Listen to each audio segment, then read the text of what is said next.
The morning sun stretched across Maple Street like honey dripping from a spoon. Daniel Morrison sat on his front porch, a cup of coffee growing cold in his hand. Beside him, his German shepherd, Rex, lay with his head on his paws, watching the quiet neighborhood wake up.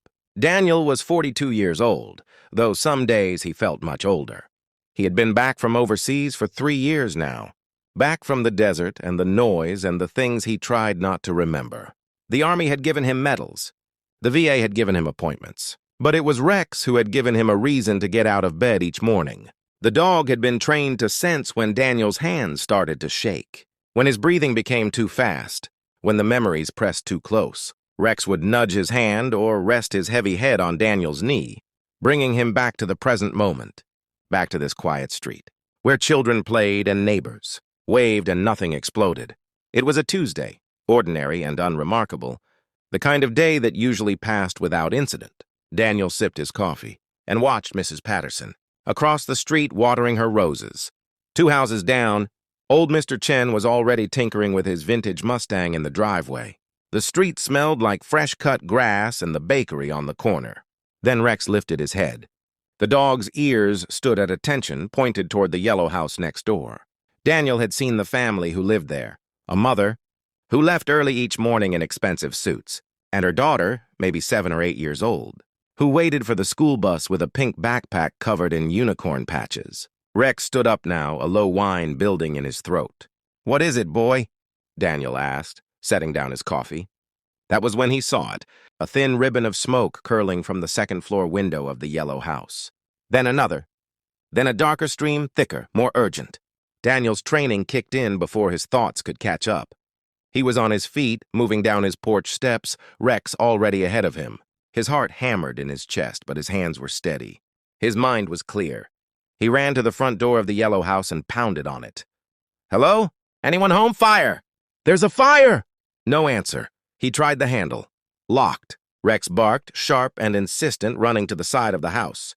Daniel followed and found a window. Through it, he could see smoke beginning to fill the living room, gray tendrils searching like fingers. He picked up a decorative stone from the garden bed and smashed the window. Glass shattered and fell inward. He cleared the remaining shards with his jacket and climbed through, Rex leaping in behind him. The smoke was thicker inside, bitter and hot. Daniel pulled his shirt over his nose and mouth. "Anyone here?" he shouted. "Call out if you can hear me!" A small voice, frightened and thin, came from upstairs. "Help, I can't get out!" Daniel moved toward the stairs. The smoke was denser on the second floor, and he could hear the snap and crackle of flames somewhere above. Rex stayed close, his body pressed against Daniel's leg. "Keep talking, sweetheart," Daniel called. "I'm coming to get you!" "I'm in my room. The door is stuck." The girl's voice wavered with tears. Daniel found the room, saw smoke seeping under the door. He tried the handle, jammed. Through the door, he could hear the little girl coughing. He put his shoulder to it once, twice, and on the third impact, the door burst inward. The girl was huddled by her window, her pink unicorn backpack clutched to her chest. Tears streaked her face. She couldn't have been more than 8 years old. "It's okay," Daniel said, his voice calm despite the heat and smoke. "I've got you. We're going to walk out together. Can you do that?" She nodded, her eyes wide with fear. Daniel scooped her up, holding her close. Rex led the way back through the smoke, his training guiding them both. Down the stairs, through the living room, out through the broken window. Daniel handed the girl through first, then climbed out himself, Rex bounding after them. They collapsed on the lawn, coughing, gasping for clean air. In the distance, sirens wailed, growing closer. Neighbors rushed over, their faces pale with shock. Someone had called 911. The girl clung to Daniel, shaking. "My mom," she whispered. "She's at work. She doesn't know." "Someone will call her," Daniel assured her. "You're safe now. That's what matters." The fire trucks arrived, and then the paramedics, and then the police. Daniel gave his statement 3 times. The little girl, her name was Sophie, was checked over and declared unharmed, just scared and covered in soot. The fire had started in the kitchen, they said, from a forgotten stove burner beneath a kitchen towel. Daniel went home as the firefighters worked. He gave Rex fresh water and sat on his porch again, his hands finally starting to shake now that the emergency was over. 3 hours later, a black sedan pulled up in front of his house. A woman stepped out, still wearing her business suit, her face streaked with dried tears. She walked quickly toward Daniel's porch, and he recognized her as Sophie's mother. "Mr. Morrison?" she asked, her voice breaking. Daniel stood. "Yes, ma'am. I'm Jennifer Chen, Sophie's mother." She pressed her hand to her mouth, fighting for composure. "They told me what you did. They told me you saved my daughter's life. Anyone would have done the same," Daniel said quietly. "But you did it," Jennifer said. "You and your dog.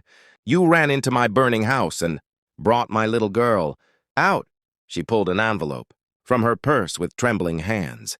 "I know this isn't enough. Nothing could ever be enough. But please, let me do something. Let me help you the way you helped us." Daniel looked at the envelope, then at Jennifer's face. He saw a mother's gratitude, raw and overwhelming. He saw her need to give something back, to balance the scales somehow. "Ma'am," he said gently, "I don't need a reward. I just need to know Sophie's okay." Jennifer's eyes filled with fresh tears. "She's asking for you. She wants to thank you herself. And your dog." She smiled through her tears. "She says Rex is a hero." Daniel felt something warm unfold in his chest. "We can do that," he said. Jennifer looked at him for a long moment. "I'm the CEO of Chen Technologies. If you ever need anything, a job, help with medical bills, anything at all, you call me. Please." She pressed the envelope into his hand. "This is just a start." "Thank you. But I hope we can be more than strangers after this. I hope we can be friends." Daniel accepted the envelope, not because of what was inside, but because he understood that Jennifer needed him to take it, needed to feel like she'd done something in return. "Friends," he agreed. "I'd like that." That evening, Sophie came over with her mother. She threw her arms around Rex, burying her face in his fur, and the big dog stood perfectly still, accepting her gratitude with patient dignity. And Daniel Morrison, veteran and hero, felt something he hadn't felt in a long time. Peace. Not because of the check in the envelope, but because he'd been exactly where he needed to be, exactly when it mattered most. Sometimes, he thought, the universe puts you in the right place at the right time, and sometimes a good dog shows you the way.